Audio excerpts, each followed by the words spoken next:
பிரேசிலை வீழ்த்தி நார்வே வரலாறு படைத்தது எப்படி? பிரேசிலின் 6வது உலகக்கோப்பை சாம்பியன் கனவை நார்வே தகர்த்தது. 2-1 என்ற வெற்றியின் மூலம் நார்வே முதலாக உலகக்கோப்பை காலிறுதிக்கு தகுதி பெற்றது. நார்வே அணியின் சூப்பர் ஸ்டார் எர்லிங் ஹாலண்ட் கடைசி 11 நிமிடங்களில் அடித்த 2 கோல்கள் பிரேசிலின் கதவுகளை அடைத்ததோடு நார்வே கால்பந்து வரலாற்றில் புதிய அத்தியாயத்தையும் எழுதியது. 2026 ஃபிஃபா உலகக்கோப்பையில் இந்த 2 கோல்களும் சூப்பர் ஸ்டார் ஹாலண்டின் 6 மற்றும் 7வது கோல் ஆகும்.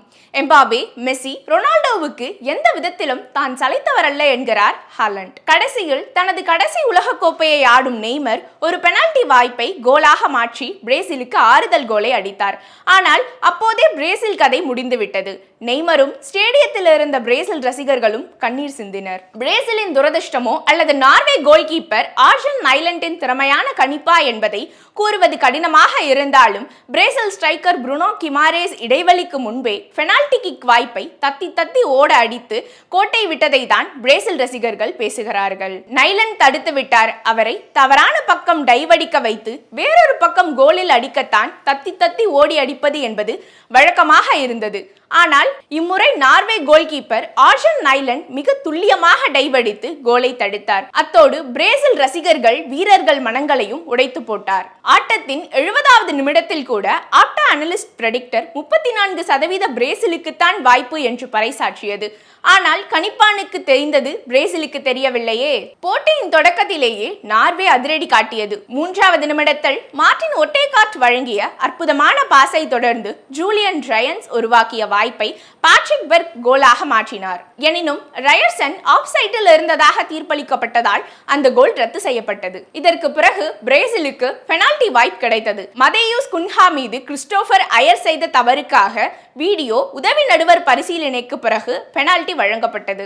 ஆனால் பிரேசில் மிட்ஃபீல்டர் புருனோ கிமாரேஸ் எடுத்த பலவீனமான ஷாட்டை நார்வே கோல் கீப்பர் ஆர்ஜன் நைலண்ட் அபாரமாக தடுத்து நிறுத்தினார். முதல் பாதியின் மீதமுள்ள நேரத்தில் இரு அணிகளும் கோல் அடிக்கும் வாய்ப்புகளை உருவாக்கின. வினிசியஸ் ஜூனியர் மற்றும் கப்ரியல் மார்டினெல்லியின் முயற்சிகளை நார்வே கோல் கீப்பர் தடுத்தார். மறுமுனையில் ஓடேகார்ட்டின் முயற்சியை பிரேசில் கோல் கீப்பர் அலிசன் தடுத்தார். இடைவேளையில் நார்வே பயிற்சியாளர் ஸ்டேல் சோல்பாக்கன் மேற்கொண்ட இரட்டை மாற்றம் போட்டியின் திருப்பு முனையாக அமைந்தது. ஆண்ட்ரியாஸ் ஷெல்டருப் மற்றும் ஆஸ்கர் பாப் களமிறங்கியதும் நார்வே தாக்குதலாட்டம் வேகமடைந்தது.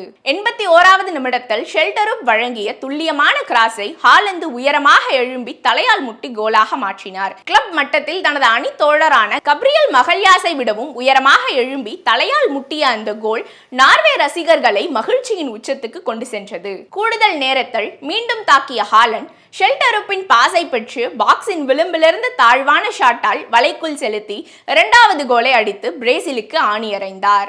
அந்த கோலுடன் நார்வே 2-0 என முன்னிலை பெற்றது. தனது 2வது கோலுக்கு பிறகு ஹாலண்ட் அமைதியாக நின்று புன்னகையுடன் கொண்டாட பின்னால் இருந்த நார்வே ரசிகர்கள் உற்சாக கொண்டாட்டத்தில் ஈடுபட்டனர். பிரேசில் பயிற்சியாளர் கார்லோ ஆன்செலோட்டி 2ஆம் பாதியில் என்ட்ரிக், நெய்மர் உள்ளிட்ட வீரர்களை களமிறக்கிய போதும் ஆட்டத்தின் போக்கை மாற்ற முடியவில்லை. இருப்பினும் கூடுதல் நேரத்தின் இறுதியில் நெய்மர் பெனால்டி வாய்ப்பை கோலாக மாற்றி கணக்கை 2-1 என குறைத்தார். ஆனால் அதற்கு மேல் பிரேசிலால் மீண்டும் வர முடியவில்லை. ஹாலண்டின் இரட்டை கோல்களும் இடைவேளைக்கு பிறகு நார்வே வெளிப்படுத்திய கட்டுப்பாடான ஆட்டமும் உலகக்கோப்பை அரங்கில் பிரேசிலின் பயணத்தை முடிவுக்கு கொண்டு வந்தன. கடந்த 2 ஆண்டுகளாக சோல்பாக்கன் உருவாக்கிய அணிக்கான மிகப்பெரிய அங்கீகாரமாகவும் இந்த வெற்றி பார்க்கப்படுகிறது. பலரும் நார்வே அணியும் ஹாலண்ட் தலைமையிலான அவர்களின் உலகக்கோப்பை பயணமும் இந்நேரத்திற்குள் முடிந்திருக்கும் என்றே எதிர்பார்த்திருப்பார்கள். ஆனால் காலிறுதி சுற்றுக்கான இடத்தை உறுதி செய்து அவர்கள் இன்னும் கோப்பையை வெல்லும் போட்டிகள் வலுவாக நீடித்து வருகின்றனர். நார்வே அணிக்காக எர்லிங் ஹாலண்ட் கோல் அடித்த கடந்த 17 போட்டிகளிலும் அந்த அணி வெற்றி பெற்றுள்ளது. எனவே மான்செஸ்டர் சிட்டியின் நட்சத்திர வீரரான ஹாலண்ட் அணியில் இருக்கும் வரை நார்வேவை எதிர்கொள்ள எந்த அணியும் விரும்பாது. பிரேசில் கால்பந்தின் ஒரு பொற்காலம் முடிவுக்கு வந்தது. நியூ ஜெர்சியின் மெட்லைஃப் ஸ்டேடியத்தில் இறுதி விசில் ஒலித்ததும் பிரேசில் நட்சத்திர வீரர் நெய்மர் கண்ணீருடன் மைதானத்தில் சரிந்து விழுந்தார். பின்னர் அவரது சக வீரர்கள் அவரை ஆறுதல் கூறினர். நான் முயற்சி செய்தேன், இப்போது எல்லாம் முடிந்துவிட்டது என்று அவர் குளோபோவிடம் தெரிவித்தார். நான் இங்கேயே தொடங்கினேன், இங்கேயே முடித்து விட்டேன் என்றார்.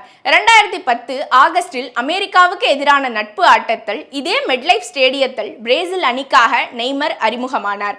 அந்த போட்டியிலேயே அவர் தனது முதல் சர்வதேச கோலையும் பதிவு செய்தார். இப்போது பிரேசில் தேசிய அணியின் வரலாற்றில் அதிக கோல்கள் அடித்த வீரராக தனது சர்வதேச கால்பந்து பயணத்தை நிறைவு செய்கிறார். நெய்மர் 80 கோல்கள் அடித்துள்ளார். இது கால்பந்து ஜாம்பவான் பீலே அடித்த 77 கோல்களை விட 3 கோல்கள் அதிகமாகும். பிரேசில் கால்பந்தின் ஒரு மறக்க முடியாத அத்தியாயமாக நெய்மரின் சர்வதேச பயணம் என்றும் நினைவு கூறப்படும்.